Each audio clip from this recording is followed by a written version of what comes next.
unang thau ang ka Congress na MoU ti ba Charles Marngar loan ra ya kamat bniah halok ka jingpan kre pynbeit yo pod usam ka jala Meghalaya bat Assam ka phase 2 ha ka si balai ka dorbar mangtingka ka yeng dorbar thau ang ka jala ka arwar trik ber arjar pulai Uba Charles uloong ba ka jingīatai ka MoU pynbeit pod ha ka phase 1 ka long klem da sim ya ka jingmut jang regional committee.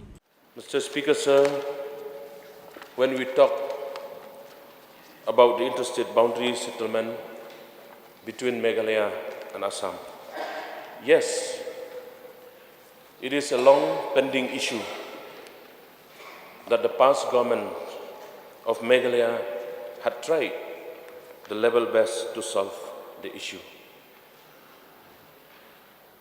It may be noted that the state government in its letter number POL 78/2010/209, dated Shillong, the 8th August 2011, had claimed that over 2,765.14 square kilometers, approximately, of the land belonged to our state. As per the explanation given by the state government on the 8th August 2011, the border disputes between Meghalaya and Assam had taken place in the 12th sector as follows. Tarabari 4.69 square kilometer, Jizang 13.53 square kilometer, Hahim 3.51 square kilometer, Boklapura 1.57 square kilometer, Nongwa Mautamur 137.51 square kilometer, Khanapara Pilingkata 2.29 square kilometer, Desh Domaria 484.72 kilometers, Khanduli and Psiar 12.80 plus 64 square kilometers, Block 1 and Block 2 537.54 plus 1009.88 square kilometer, and Ratachera 11.20 square kilometer.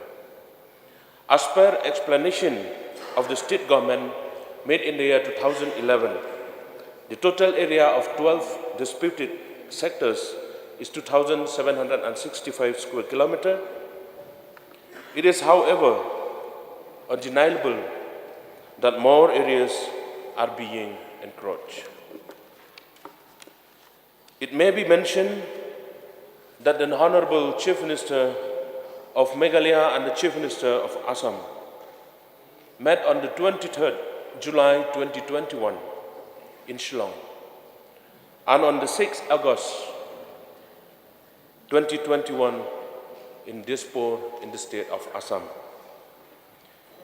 The outcome of these two meetings is that both the states signed a historic agreement for closure in 6 dispute sectors that were taken up for resolution in the first phase. That is, number 1, Tarabari, number 2, Zizang sector, number 3, Hahim sector, number 4, Boklapara sector, number 5, Khanapara Pilangkata sector, and number 6, Ratachera sector. Both the state had constituted the regional committees in the 3 districts. That is, Ribhoi Regional Committee, West Khasi Hills Regional Committee, and East Janta Hills Regional Committee. After constituted,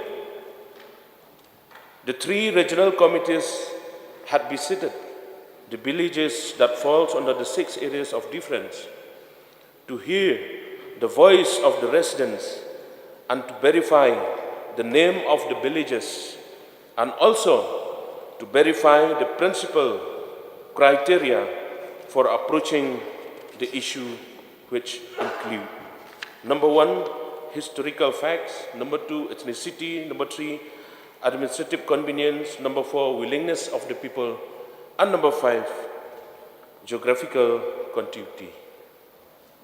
After several meetings held by the regional committees, reports were made and sent to the respective states' governments. Even though I'm not a member of the regional committee, but it is disheartening to say that the government did not fully consider the resolution made by the regional committees. For example, the Riboy Regional Committee had submitted the report and suggests that all villages in Khanapara, Pilangkata sector and Boklapara sector falls in Meghalaya. But sir, unfortunately, MoU signed by the two chief ministers clearly indicated that the resolution made by the regional committees has not been fully considered, as many areas of the Khanapara, Pilangkata sector of the Himamalim, like the ASTC camp at Thnem Khanapara, Dreamland Resort at Khanapara, fields of Yongkuli, Maikuli, and Pilangkata, right Marwet. Plot of land at Barapathar, Fish Pond, Momari Bills at Maikuli,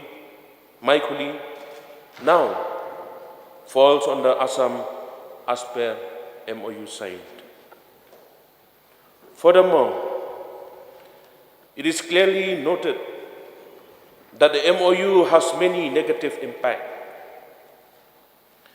It may be mentioned that the Meghalaya government in the year 2011 had claimed over 2.29 square kilometers within Khanapara Pilangkata sector. But now it is left only with 0.55 square kilometers. Therefore, we lost about 1.74 square kilometers just because of the MoU. In Boklapara sector, the Hima Jirang and the Hima Nongspong had lost about 1.01 square kilometers, which included Jimrigaon and the Lungkhong village. Such similar cases was seen in the West Khasi Hills district, whereby many villages that falls under the Khasi Shimship, which were previously not included in the explanation made by the government in 2011. But presently, these were included in Assam.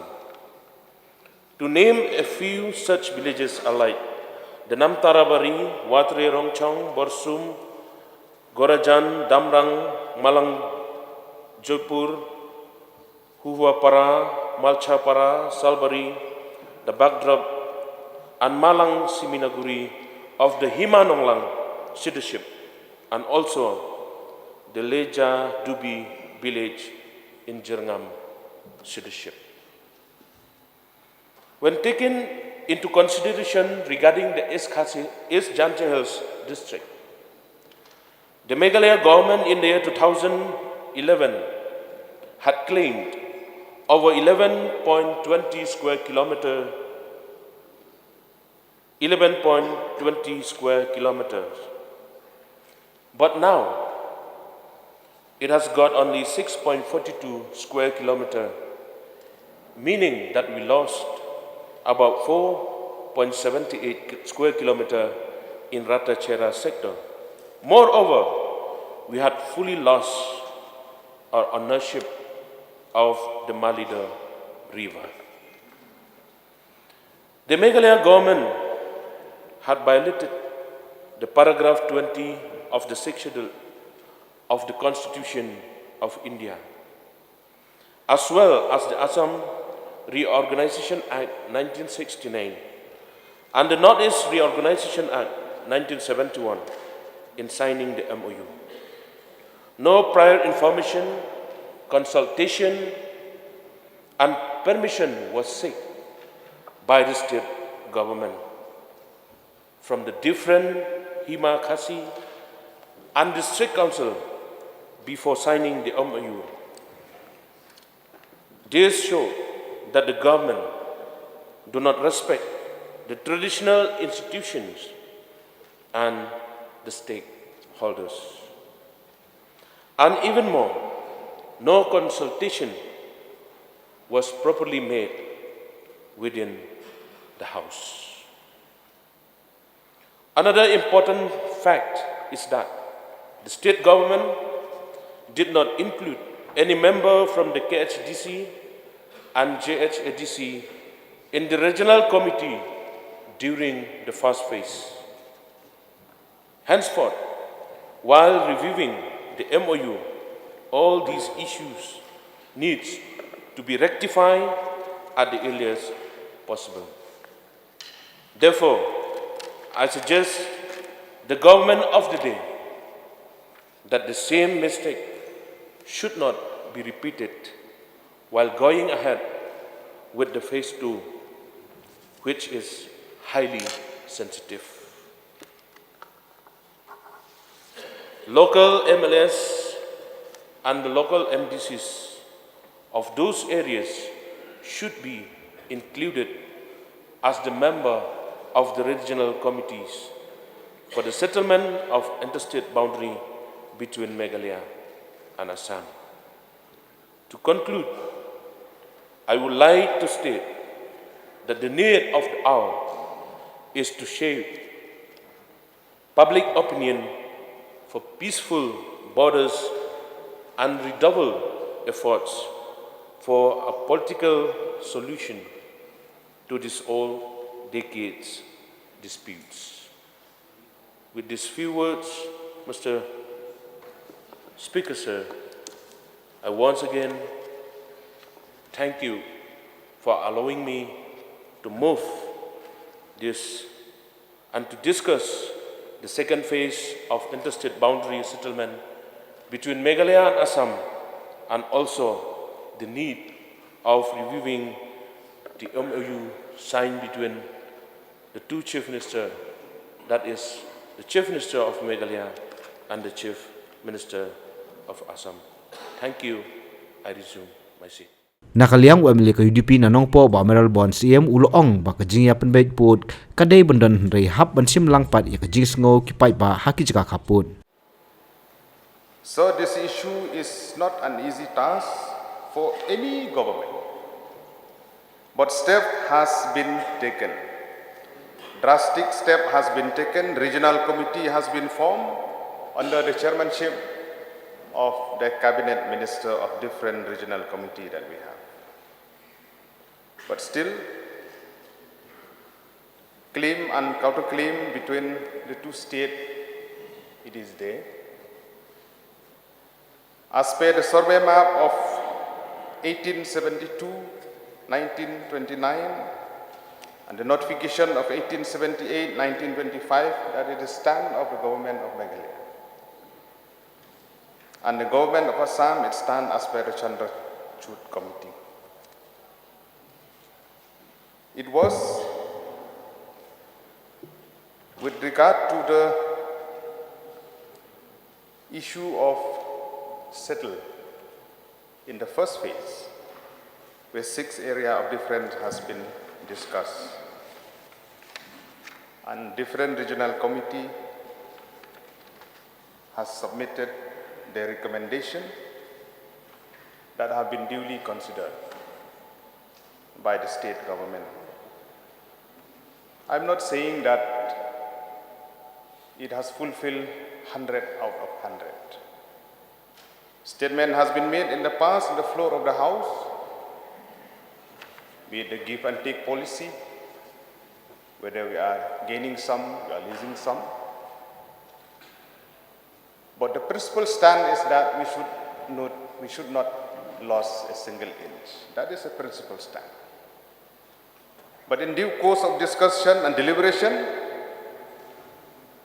push and pull, the ups and downs is always there, where successive government has to follow in due course of time. The dispute within the boundary, which has been discussed in the phase 1, there are plenty of incidents that has happened in the past, not only in the state of Meghalaya, in the state of Mizoram, in the year 1994, 2007, and even on 26th of July 2021, even in the state of Nagaland also, many incidents has happened, even in the state of Arunachal also, and even in the state of Meghalaya also. Even myself and different legislators from Ribhoi, we have been witnessed by ourselves the incident that has happened in Yongkuli, which is not in the list of the area of difference. That's why I'm telling you, Mr. Deputy Speaker, sir, that the push and pull, claim, counterclaim will always be there. But I have seen the seriousness of the government to try and solve, to take everybody on board, the traditional heads, the district council, different villages, and in due course of process, we have seen in the past also incident has happened, be it in Langpi, be it in Ribhoi, be it in Block 2, be it in Block 1, be it in other part of the area of difference. But keeping in mind that in the process to discuss for the second phase, it is very important that we have to deliberate thoroughly. In the first phase,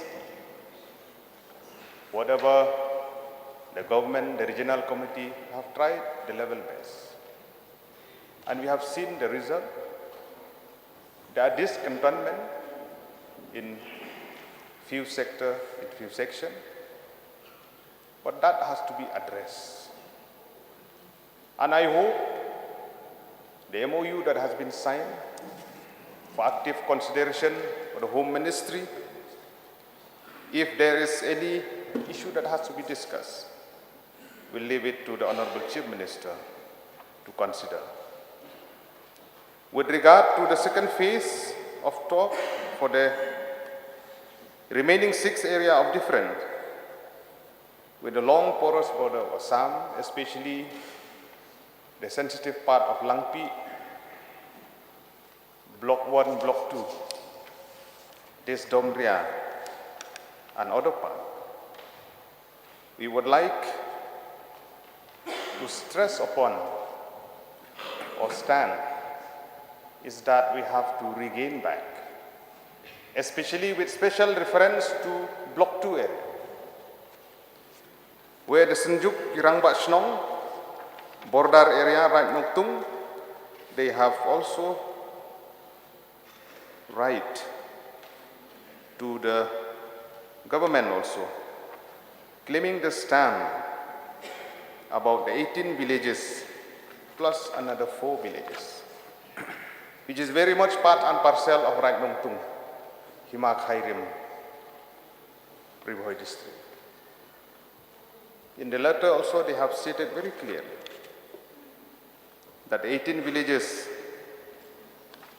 that has to be included, including the another 4 under Meghalaya, where these villages has to be retransferred to Meghalaya as per that notification number TADR 3150-149 dated 13 April 1951, where they were in the elsewhile Jingīatai Hills, where they have been transferred to Mikir Hills. Now talk has to be there to retransfer and to do away with this notification so that our people who reside there, they can be included within our state. Keeping in mind different parameters that are there, those 5 parameters we have to see each and every village, keeping in mind the settlement who are there also. I have the list of these villages of this Block 2 village, where we can see the number of population. For example, Madanamwang, indigenous tribe are 721, and non-indigenous tribe are 1400. Umlaper, indigenous tribe are 325, non-indigenous people are 3020, and so on. Keeping in mind different activities, different issues that are there, in the second phase, by taking everybody on board, the traditional heads, the district council, MLAs, and other stakeholders, civil society, NGO, and we hope that in days to come, in the process to discuss the boundary issue in the second phase, I hope that the manner the government has taken a serious note in the first phase that has been discussed and elaborated in the past 2 years. The seriousness that are there, we hope that under the leadership of Honorable Chief Minister or the Cabinet Minister, concerned legislator, that the second phase of talk will be there by taking everybody on board, and we hope to see that this problem, which has been lingering for so long, it will be solved once and for all. Keeping in mind and sincere request to each and every stakeholder also, civil society, the public at large, to work together, keeping aside political affiliation, keeping aside politics. This is the issue of life and death for the people of our state. Let us keep aside our personal feeling. Let us walk by the brain, not by the heart. And we would like to see in days to come, the House, we will be unanimous, as we have passed the resolution for attaining ILP on the 19th of December 2019, as we have passed the resolution for the inclusion of Khasi language and Garo language in the 8th schedule on 27 November 2018. The same spirit has to be there to work together, all the 60 legislators, all the stakeholders, so that we can carry on the legacy, the name and fame of our great leaders who have led us from the front. And we hope that in days to come, that the issue of boundary we can solve once and for all. Thank you so much, sir, for allowing me to take part in this very important special motion. Thank you. I resume my seat. Uba Arden Ambassador Moit nong thawaan ka VVP nam nong kram ulo ong ka sarkar MDA kala suya ka liang bujri ki jaka khaput bat kani kala penmong ik pai ba ka jala kham tam kin nong song snong ha ki ki jaka. As far as my information goes, sir, most of the recommendations of the regional committees have not been considered. And I don't know whether this is going to be a legal document or not, sir, because the government is guided by a rule, and there is a law, Government of Meghalaya, Law A Department, Cabinet Affairs Department, Rules of Executive Business of the Government of the State of Meghalaya. And if we go according to the rule, so in para 11 and 12, here it is mentioned that orders or instruments made or executed by or on behalf of the government of the state of Meghalaya shall be expressed to be made or executed in the name of the governor. Orders or instruments of the government of the state shall be expressed to be made in the name of the governor and shall be signed either by the chief secretary, a principal secretary, commissioner and secretary, a secretary and an additional secretary, a joint secretary, a deputy secretary, an under secretary, or such other officer as may be authorized by the government, and such signature shall be deemed to be the proper authorization of such order or instrument. I think this instrument that is written here may also be called a kind of memorandum of understanding that the two governments have entered upon. In this memorandum of understanding, we see that it is the Chief Minister of Assam and the Chief Minister of Meghalaya who are the signatory on this MoU. So I don't know, sir, I leave to the wisdom of the government whether this MoU will stand in the court of law. Sir, and we used to hear a phrase, and that is exactly from our Honorable Deputy Chief Minister, that the government, the state government, will adopt a give and take policy. So here I've already read out, sir, the area claimed by the state government. And what happened in these 6 areas of differences? I don't see that there is, apply a give and take policy, a phrase which was popularly used by members of the Treasury bench.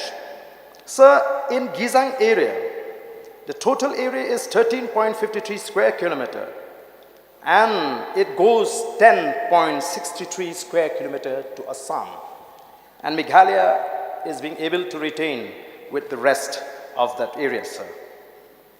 Sir, Buklapara, out of 1.57 square kilometer, again 1.01 square kilometer gone to Assam. Kanapara Pilankata area with 2.29 square kilometer, 1.7 square kilometer again has gone to Assam. Southeastern portion of the boundary, Ratashera, out of 11.20 square kilometer, the Assam managed to get 4.78 square kilometer. So if we plus all the areas being given to Assam under this MoU, it comes to 18.19 square kilometers something, sir. And we are left with 18.6 square kilometer. So in this situation, where do we stand to gain? As the Honorable Chief Minister has claimed that this deal, that the state government, the Meghalaya as a state, has gained from this MoU, sir.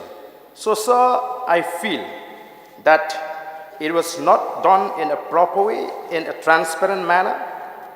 The government did not bother to take everyone on board. They left the traditional heads. They don't involve the district council, and they don't even care about the people living in the border areas. I would not mind if the people living in the border areas accept this decision taken by the government. But we know there are protests. So therefore, sir, I feel that it is a fit case for the government of the day to review and relook into this MoU.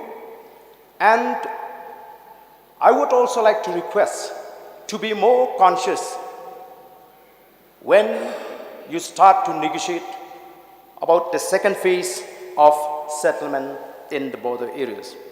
So I don't think we will be able to allow the government or anyone to take us for a ride. As public representative, we know that Meghalaya is a very small state. How can we allow the leadership of the state to hand over more than 18 square kilometers to Assam. Which is why, sir, yesterday when I participate in the debate on the governor's address, I had made a mention that anything which is done in haste will always end up in waste. So I think we are in the losing side as a state of Meghalaya. On what ground can we claim that this MoU has gained us? This MoU has managed to gain the state of Meghalaya. So therefore, sir, I strongly support the mover of this special motion, and I earnestly request the Chief Minister, the government, we will work together, but please take us also into confidence. It doesn't mean that because some government in the past have failed to address this problem, that you will have the right to decide without the people's support, without the consideration of the people, especially living in the border areas. So, with these few words, sir, I resume my seat. Nakaliang mitirang ba habajbab yakate gamat yakran ulong ba kamdan ke jinga kaliang bujili yaki jaka kaput ha kajin pynbeit put phase 1 bat ulong ba sarkar MDA tu kanya chakmat pynbeit yo put sam sa ki hinriu tuli ki jaka yakanat kaput ha kawat kabar. And hence those villages which were not in the 2011 report, they also came in, and in the public hearing they said that they want to be with Meghalaya. And after the MoU, when we moved forward with things, those villages, some of those villages, were the ones who have created concerns and have expressed concerns that why they have been left out. So what I'm trying to tell you, sir, is that yes, the homework was done in 2011, but when we went for the negotiation in 2021, when we started the discussions, because those villages which now want to be in Meghalaya were not in the 2011 report, it became a big difficulty for us to include. When we told Assam that, well, we should include these villages, Assam said the 2011 report does not include those villages that you're bringing in now. And hence, we cannot discuss on those villages. And they have a point. Government is government. The report was made, whether it was MDA government or any other government. The report of the government of Meghalaya is the report of government of Meghalaya. And hence this 2011-12 report, which included about 22 villages, did not have the rest of the villages which then came for demand that they also want to be included.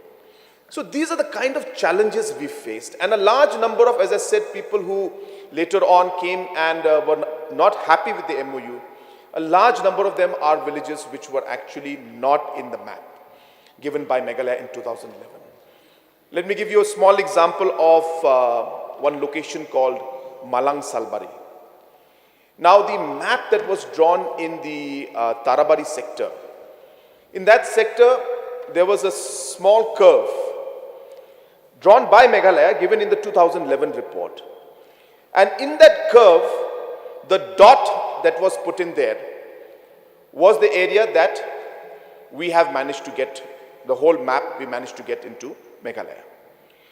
But in that map which we drew, the village of Malang Salbari has been shown in Assam.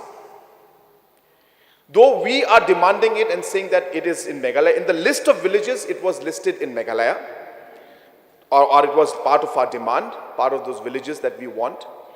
But in the map that we drew and gave in that same report, we showed Malang Salbari as in Assam.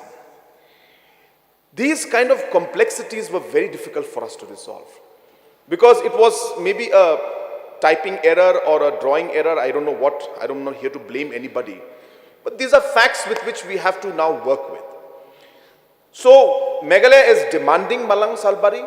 It's put it in the villages that it should come to Meghalaya, which is fine. But in the map, same report, when we drew the map, we showed Malang Salbari village in Assam. And we did not show it in Meghalaya nor in the areas of differences. Now, how do I go to Meghalaya, to Assam and say, sorry, this is a mistake, can you just change that? It's very difficult and very complicated. Now, this is the kind of complication with which we had to work with, sir. So therefore, though the reports were made, and of course I'm sure nothing is 100% perfect. There will always be issues, there will be problems, there may be mistakes. But what I'm saying is that these limitations have happened. Now, even when it comes to the new areas that are there, I'm sorry, not new areas, the remaining areas. In the remaining areas also, I don't want to go into much details because we are yet to start the official discussion. But just so that the House has a sense of what we are talking about. That while we put the maps in different areas for the rest of the 6 areas of differences, the names of the villages we gave fall way short of the villages that we are now demanding. So in certain areas, in the list that we have submitted in 2011 report, without naming the area, without naming the villages, for example, we had put in sector A, we had put demand for 12 villages. Now we are getting reports from the people, they're saying, no, they are not 12, they are 36 villages. Now, where do we stand as a government when we have to now go and discuss with Assam, saying that now we increase it from 12 to 36? Now, I'm not saying that we can't do it. Well, we will negotiate, we will discuss. But I'm saying that the point where we are starting off, we are already starting off at a very difficult point. So we will still work, we will still fight for it. But these are the kind of challenges that we are working with. That now the 2011-12 report is the basis on which we are negotiating. But the list out there misses out many villages which people are now saying that we also want to be in Meghalaya. So these kind of challenges with which we are working. So yes, the past governments have done their work, but it has also created a bit of complication for us now and kind of made our discussions and negotiations a bit harder than what it would have been if the slate was clean, or maybe if all the villages were included which the people are demanding. So these kind of instances happen, these kind of challenges happen. But as I said, it's a complex problem. And sir, I want to repeat myself, I'm not here to blame anybody. Blaming does not help at all. It is not healthy also, and as mentioned by the honorable member from Nongpo, this is a problem where we need to work together. So blaming will not help at all. But I need to put the facts on the table so that the members understand that we are starting from this point. It's not with the point to justify anything, neither is it my desire to blame any past government for it, but I have to mention the facts because this is really what the problem is. Every stakeholder was consulted. Now, if consultation means that we have to agree to all the recommendations and suggestions given by them, then that's a different story, sir.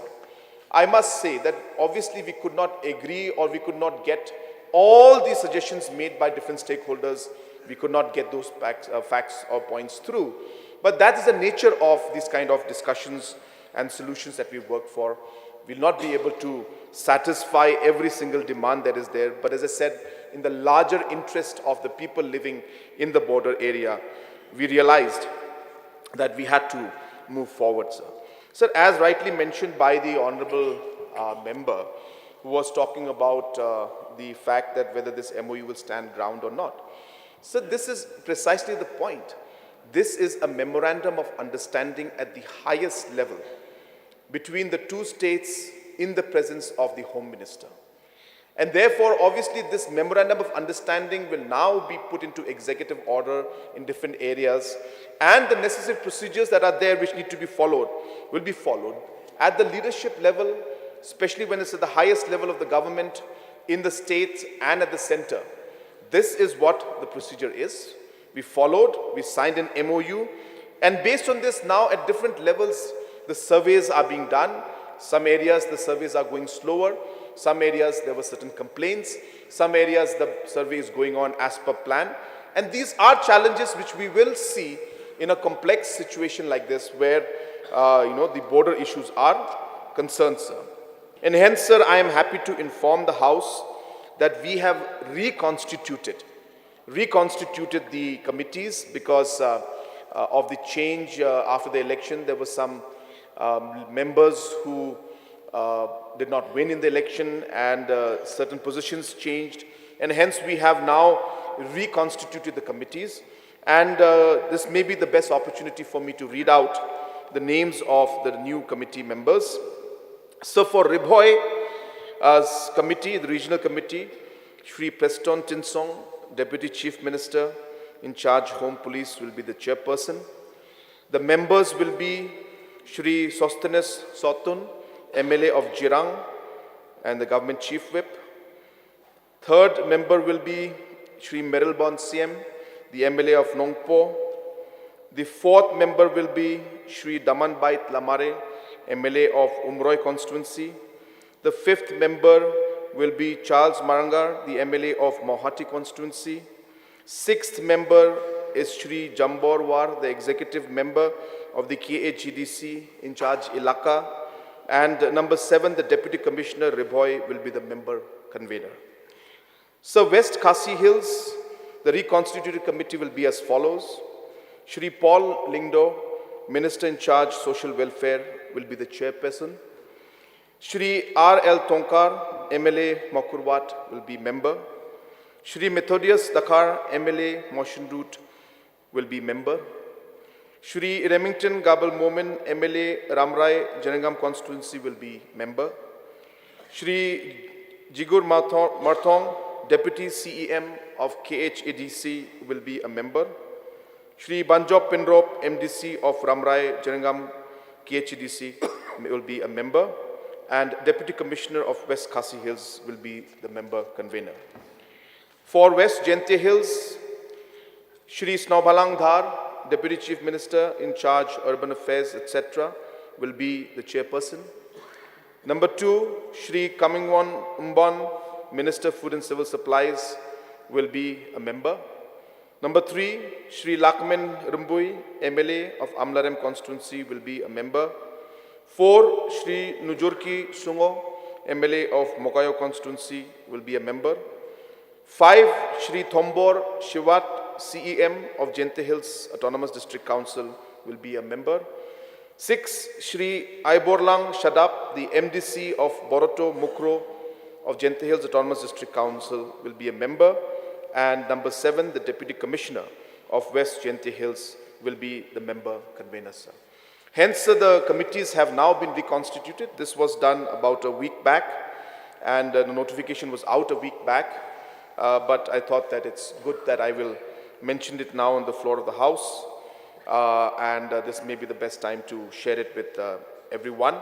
And soon we will be, after the session is over, maybe sometime in the month of April or May, we will initiate the first rounds of talk, where we will ask the regional committees also to be present.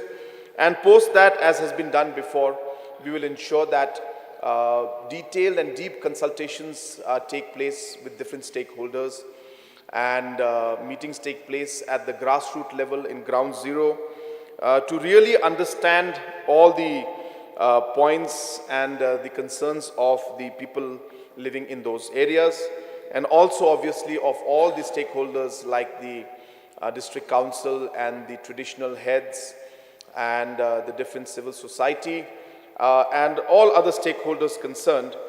We will take them into confidence and do deep consultation before we decide on how to move forward.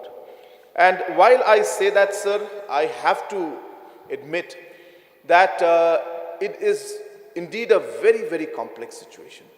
And it is not going to be so easy for us to be able to find a solution that is going to be 100% acceptable solution to all.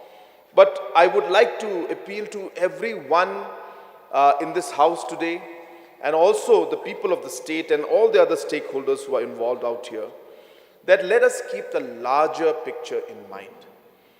Situations and solutions and problems like this cannot be resolved if we keep sticking to our positions and keep sticking to our point, and not realizing that maybe if we were to just take one step to the right or one step to the left, our vision and our view may change, of the things and in the larger interest of finding a solution, that we may need to understand that we may need to look at different ways of solving this problem. It's very important that we go with the right mindset into this discussion. If we go with a negative mindset, if we go with a mindset that we will not listen to anybody, that we will not move an inch, that we will not agree to anything that the other side says. If the other side said yes, then we will say no. If they say no, then we will say yes. Then we will not be able to find a solution ever to this complex problem. So hence we must go with an open mind, sticking to our demands, ensuring that we don't compromise on the basic principles and the interests of our people. That should be the basis of our discussions. And I don't want to use the word deal, that this deal is good or this deal is bad. It is not a deal, sir. We're not trying to deal with somebody and we're going to say that, okay, you take this, I take this. That's not our point. Our point here is, sir, the word I would like to use, and the best word that we can use is, what is the solution? We are here to find a solution. How do we do it? By ensuring that we maintain the interest of the different stakeholders. How do we ensure that we stick to our demands and our position in whatever way possible, and yet we're able to find a solution to this by keeping the larger interests in mind. Since members are present out here, I think it's important that I put this into the mindset of all our members right now and the public at large, that the approach has to be very thought of very well. And yes, I appreciate the suggestions made by all of the members. They're absolutely right. We don't need to rush, sir. And I can assure you, we're not here to rush at all. We're not here to solve the problem just because we have to solve it. Obviously, sir, we're not going to compromise on certain stands that we have. But as I said, that we need to not also leave it very, have a very soft approach or slow approach to the whole thing. We need to ensure that we are consistent in our approach. We move forward in a positive manner, and we go with a mindset to find a solution, keeping the larger interests of the people and the state at mind. And therefore, we will do deep consultation. I assure the House, I assure the members that we will coordinate with all the stakeholders. Some of the members, in fact, the mover of the member had mentioned that the local MLAs and MDCs should be part of the committee. I'm sure that he is satisfied that he is very much part of this committee. And it's not that I'm saying it now because he said it. This notification came out a week back. So you're already part of the committee, but the notification had not reached you. But, or not week back, sorry. The notification came out 3 days back, but the decision was made about a week back. The notification came out about 3 days back. So this was already done before you even mentioned this in the House. You're already part of the committee, and so are the other local MDCs also. And we have not left out the district councils, as we had earlier mentioned. And the committee, sir, can at any time call other members, call other stakeholders, and have consultation with them. This is not limited only to this particular committee, but this will be the core regional committee that we have set up, sir. And we are committed, this whole House is committed to ensure that we are able to find a solution so that the people in these areas can live in peace in the coming years, sir. And it is with this mindset that we are approaching this problem, and I assure the House that we are determined to make sure that we find an amicable solution to this border issue. So with these few words, sir, I once again thank the honorable member for bringing out this very important issue and giving me an opportunity to clarify on a large number of issues. And with these few words and clarifications, sir, I would like to resume my seat. Thank you very much, sir.